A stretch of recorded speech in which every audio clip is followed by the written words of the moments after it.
आज की इस वीडियो में हम लोग एल्कोहल की जांच के दूसरा विधि को जानेंगे, जिसमें हम लोग प्राथमिक द्वितीयक तृतीयक एल्कोहल की जांच के बारे में जानेंगे। यानी किस तरह से हम लोग कह सकते हैं कि यह प्राथमिक एल्कोहल है, यह द्वितीयक एल्कोहल है, यह तृतीयक एल्कोहल है। इस वीडियो को देखने से पहले इसके पहले वाला वीडियो देख लीजिए, जिसमें हमने पहला विधि द्वारा हम लोग बताए हैं कि किस तरह से हम लोग प्राथमिक द्वितीयक तृतीयक को जांचते हैं। तब इसमें और इस वीडियो में हम लोग दूसरा विधि द्वारा हम लोग प्राथमिक द्वितीयक तृतीयक एल्कोहल की जांच करेंगे। ये दूसरा विधि क्या होता है? विक्टर मेयर अभिक्रिया द्वारा। आज के इस वीडियो में हम लोग देखेंगे कि विक्टर मेयर अभिक्रिया के द्वारा किस तरह से हम लोग प्राथमिक द्वितीयक तृतीयक एल्कोहल की जांच करते हैं। तो देखते हैं आगे। जब विक्टर मेयर अभिक्रिया में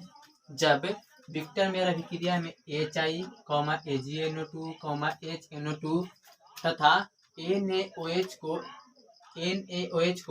एल्कोहल में डाला जाता है, यानी ये सबको HI, AgNO2, HNO2 तथा NaOH को एल्कोहल में डाला जाता है तो रंग यानी कलर का निर्माण होता है। यानी यहाँ से पता चलेगा यानी कलर के आधार पे इसे बांटा गया है। कलर के आधार पे हम बताएंगे कि क्या ये प्राथमिक एल्कोहल है, ये द्वितीयक एल्कोहल है, ये तृतीयक एल्कोहल है, 1 डिग्री एल्कोहल है, 2 डिग्री एल्कोहल है, 3 डिग्री एल्कोहल है ना। चलो देखते हैं। तो आगे देखते हैं क्या होता है। तो जब एल्कोहल का रंग जब हम इसमें डालेंगे तब एल्कोहल का रंग लाल रक्त अर्थात रेड ब्लू की तरह होता है। यहाँ पे कुछ नहीं है, तरह होता है। तो वह प्राथमिक यानी 1 डिग्री एल्कोहल को सूचित करता है। जब हम लोग HI, AgNO2, HNO2 तथा NaOH को एल्कोहल में डालेंगे तब उसका जो कलर हमारा आएगा, जो कैसा आएगा, लाल रक्त की तरह यानी रेड ब्लड यानी खून की तरह आएगा। तब हम लोग कहेंगे क्या एल्कोहल है जो हमारा कैसा है, तो 1 डिग्री यानी प्राथमिक एल्कोहल है।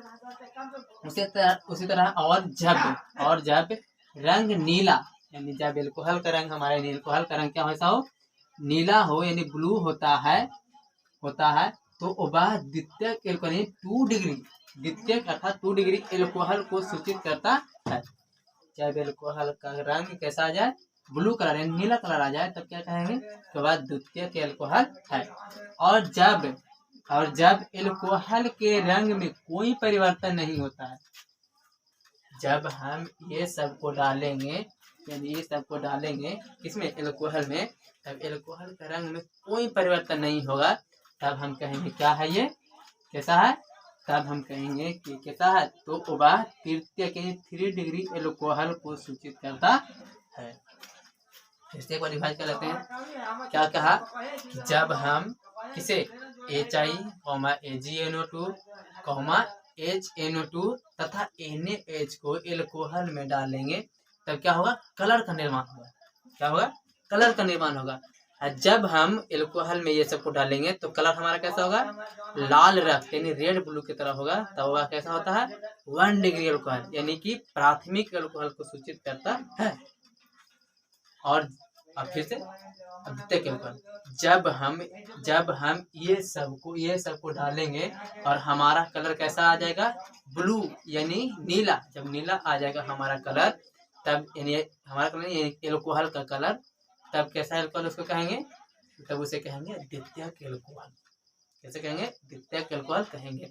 जब एल्कोहल के रंग में यानी जब ये सबको डालेंगे तब एल्कोहल के रंग में कोई परिवर्तन नहीं आएगा, जैसा है वैसे वो रह गया, तब उसे क्या कहेंगे, तो वह तृतीयक एल्कोहल है यानी 3 डिग्री एल्कोहल है। तब तक के लिए 2 सेकंड या 3 सेकंड का समय देते हैं। ये इसका स्क्रीनशॉट या फिर नोट डाउन कर लो।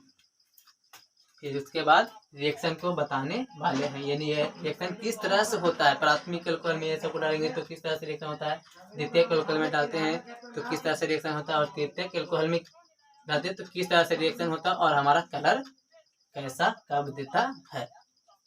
तब तक के लिए नोट करो। चलो फिर, चलो नोट डाउन कर लिया था। चलो आप देखते हैं क्या इसका रिएक्शन। भी देख लिए थे कैसे कैसे क्या हो रहा था। कलर बना था, कलर जब लाल बना था तो 1 डिग्री, ब्लू दे रहा था 2 डिग्री। जब कोई परिवर्तन नहीं हुआ था कलर में तो क्या 3 डिग्री। अब उसके बाद देखते हैं इसका रिएक्शन, यानी HI को डालेंगे तो क्या होगा, यानी सब में, यानी तीनों में HI को डालेंगे, तीनों में GNO2 को डालेंगे, तीनों में HNO2 को डालेंगे, तीनों में NaOH को डालेंगे तो क्या होगा। तो देखते हैं, जब हम लोग 1 डिग्री यानी प्राथमिक एल्कोहल में HI को डालते हैं तो क्या होता है, इससे जल बाहर होता है। कैसे होता है, यहाँ का H और I का बॉन्ड ब्रेक होता है और यहाँ से इसका कार्बन और OH का बॉन्ड ब्रेक होता है और यहाँ से ये तुम्हारा 2H और 1O H2O बाहर, यानी यहाँ पे एरो पे दिखाया गया है, यहाँ पे माइनस यानी माइनस H2O। अगर कहीं पे भी एरो पे माइनस लगा के कुछ दिखाया जा रहा है, माइनस लगा के कुछ दिखाया जा रहा है, तो वहाँ से समझने का कि वो बाहर हो रहा है, यानी बाहर निकल रहा हो। क्या निकल रहा था यहाँ पे, किससे माइनस लगा हुआ, यानी H2O में माइनस लगा, यानी H2O यहाँ से बाहर हो रहा है। कहाँ से, जब यहाँ से H2O बाहर, तो इसका एक बॉन्ड खाली हो रहा है और यहाँ पे इसका बॉन्ड टूट रहा है, यानी ये दोनों आपस में जुड़ने वाला है। देखो क्या बनता है, एल्काइल आयोडाइड। इसी तरह इसमें डाला जाता है, तो देखो यहाँ से H2O बाहर और इसका एक बॉन्ड खाली और इसका एक बॉन्ड खाली, ये दोनों आपस में क्या करेगा, फिर से ये जुड़ेगा, क्या बनेगा, एल्काइल आयोडाइड। यहाँ पे भी कोई दिक्कत नहीं है, एल्काइल आयोडाइड यहाँ पे बना, यहाँ पे बना और यहाँ पे भी सेम प्रोसेस होता है। क्या होता है, यहाँ से H2O बाहर, यानी माइनस लगा हुआ है, यानी H2O बाहर और ये I कहाँ जाता है, इस कार्बन के पास, और इसका इस तरह का एल्काइल है, एल्काइल आयोडाइड बनाता है, यानी 3 डिग्री एल्काइल आयोडाइड बनाता है। चलो आगे देखते हैं, जब इसमें यानी एल्काइल आयोडाइड में AgNO2 को डालता है तो AgI क्या होता है, बाहर, यानी माइनस लगा, देखो माइनस AgI, यानी इसका मतलब क्या है, ये बाहर हो रहा है, क्या AgI। तो इसका एक बॉन्ड खाली और इसका एक बॉन्ड खाली, ये दोनों आपस में क्या करने वाला है, जुड़ने वाला है, जुड़ के क्या बनाता है, एल्काइल यानी नाइट्रो एल्केन। इसके क्या बोलते हैं, नाइट्रो एल्केन बोलते हैं। और इसी तरह इसमें होता है, तो यहाँ से भी क्या होता है, AgI बाहर और AgI बाहर होता है, यानी यहाँ पे माइनस AgI लगा दें बाहर और माइनस AgI और ये NO2 फिर से क्या होता है, यहाँ जाता है तो क्या बनता है, नाइट्रो एल्केन। यहाँ भी बन रहा है, कोई दिक्कत नहीं है। और यहाँ पे सेम प्रोसेस होता है, AgI बाहर और यहाँ से ये NO2 इसके पास। यहाँ तक परिवर्तन कुछ नहीं हुआ, यहाँ तक कोई कलर नहीं मिला, तब कहाँ मिलने वाला कलर, देखते हैं आगे चल के क्या होता है। जब हम HNO2 को डालते हैं, जब HNO2 को डालते हैं तो देखो ये नाइट्रो एल्केन में ये NO2 जिस कार्बन से जुड़ा है उसका हाइड्रोजन इसके पास, देखो तो ये इस कार्बन जुड़ा है ना, तो इस कार्बन कितना कितना है, 2 है। कहने का यहाँ से भी जल ही बाहर निकलता है।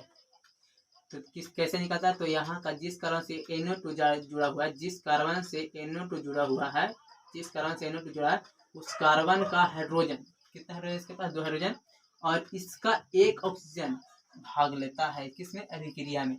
तब बताओ यहाँ से एक ऑक्सीजन, यहाँ से 2 हाइड्रोजन गायब होने वाला है, तो कहने का 2 हाइड्रोजन एक ऑक्सीजन में क्या आना है, जल, यहाँ से जल बाहर। और प्रोडक्ट कैसा बनेगा, देखो ये NO2 में कोई परिवर्तन, NO2 कार्बन जुड़ा हुआ है, यहाँ से ये R जुड़ा हुआ है और इसका देखो तो 2 बॉन्ड खाली हो रहा है, 2 बॉन्ड खाली हो रहा है, तो कहने का किस तरह से जुड़ने वाला है बताओ, तो कुछ इस तरह से, इससे नाइट्रोजन है जो डबल बॉन्ड और ये ऑक्सीजन है जो सिंगल बॉन्ड है, इससे H, इसका H नहीं भाग लिया, इसका H इसी के पास है, इसका से ऐसा प्रोडक्ट बनाता है। चलिए इसमें आगे देखते हैं। इसमें देखो ये जिस कार्बन से NO2 जुड़ा हुआ है, जिस कार्बन से ये NO2 जुड़ा हुआ है उस कार्बन के पास कितना है, एक हाइड्रोजन। तब इस स्थिति में इसका एक हाइड्रोजन, इस कार्बन का एक हाइड्रोजन और इस NO2 का OH यानी एक ऑक्सीजन एक हाइड्रोजन भाग लेता है कुछ इस तरह से, HONO यानी इस तरह से भाग लेता है। तो बताओ इस तरह से भाग लेने वाला है, तो बताओ कैसा प्रोडक्ट बनने वाला है। तो यहाँ से क्या होता है, एक हाइड्रोजन एक ऑक्सीजन निकलता है, ऐसा कुछ बॉन्ड टूटता है और यहाँ से H का बॉन्ड टूटता है, यानी H और ये OH मिलकर क्या बनाएगा, जल, और यहाँ से माइनस दिखाने को जल बाहर हो रहा है। तो बचा क्या, NO देखो ये बॉन्ड किसका, सिंगल बॉन्ड टूट रहा है ना, कहने का एक हाइड्रोजन, ऐसे भी यहाँ से पता चला कि एक ही बॉन्ड खाली होने वाला है और यहाँ से भी एक ही बॉन्ड खाली हो रहा है, इस कारण से ये नाइट्रोजन एक बॉन्ड से जुड़ा रहेगा और इससे नाइट्रोजन से एक ऑक्सीजन है जो कार्बन बॉन्ड द्वारा जुड़ा हो रहेगा, और ऑक्सीजन का बॉन्डिंग ही पूरा, नाइट्रोजन का बॉन्डिंग ही पूरा, कोई दिक्कत नहीं है। और इसमें देखो, इसमें तो इस कार्बन के बाद यानी जिस कार्बन से नाइट्रोजन NO2 जुड़ा हुआ है उस कार्बन के पास हाइड्रोजन है ही नहीं, हाइड्रोजन है ही नहीं, तो जल बनेगा नहीं, काहे कि इसके पास एक ही हाइड्रोजन है, तो 2 हाइड्रोजन, जल के लिए कितना चाहिए, 2 हाइड्रोजन, जबकि इसके पास 1 हाइड्रोजन, ऑक्सीजन तो है लेकिन जल अति H एक ही है, जिस कारण से यहाँ पे ये अभिक्रिया ही नहीं होता है। और अभिक्रिया नहीं होता तो इसमें NaOH डालते हैं ना, NaOH डालते हैं तो कोई कलर नहीं देता, यानी रंग में कोई परिवर्तन होता ही नहीं। लेकिन जैसे देखो यहाँ पे प्राथमिक में देखने क्या होता है, जब इस प्रोडक्ट में क्या करते हैं, जब इस प्रोडक्ट में NaOH को डाला जाता है, NaOH को डाला जाता है, जैसे डालेंगे तो ये क्या कहा जाता है, लाल रक्त की तरह रंग, लाल रक्त की तरह रंग बनाता है, ये लाल रक्त की तरह कलर हमको देता है। और इसमें जब डालते हैं ये NaOH तो कैसा देता है हमको कलर, यानी इस प्रकार का 2 डिग्री अल्कोहल है जो हमारा कैसे देता है, तो नीला कलर, 1 डिग्री अल्कोहल हमारा कैसे देता है, लाल रक्त की तरह, जबकि 3 डिग्री हमारा है जो कैसा कोई रंग नहीं देता, यानी इसका में कोई परिवर्तन नहीं, इसका कोई फर्क नहीं पड़ता है, NaOH का, NaOH डालें चाहे तो HNO2 डालें, कोई परिवर्तन ही, यानी कोई फर्क नहीं पड़ता, रिएक्शन ही नहीं होता। और इस तरह से हम लोग आज एल्कोहल का टेस्ट यानी जांच पूरा कर लिए, दूसरा जांच भी पूरा हो गया, और हमारा पहला जांच भी इसके पहले वाले वीडियो में बता दिया गया है, उसको जा करके देख लीजिएगा, और इसको भी बढ़िया से देखिएगा, बहुत ही सिंपल तरीका में बताया गया है, जबकि NCERT में ऐसा इतना बढ़िया समझाया हुआ नहीं है, ठीक है, तो देखना और नोट डाउन कर लें।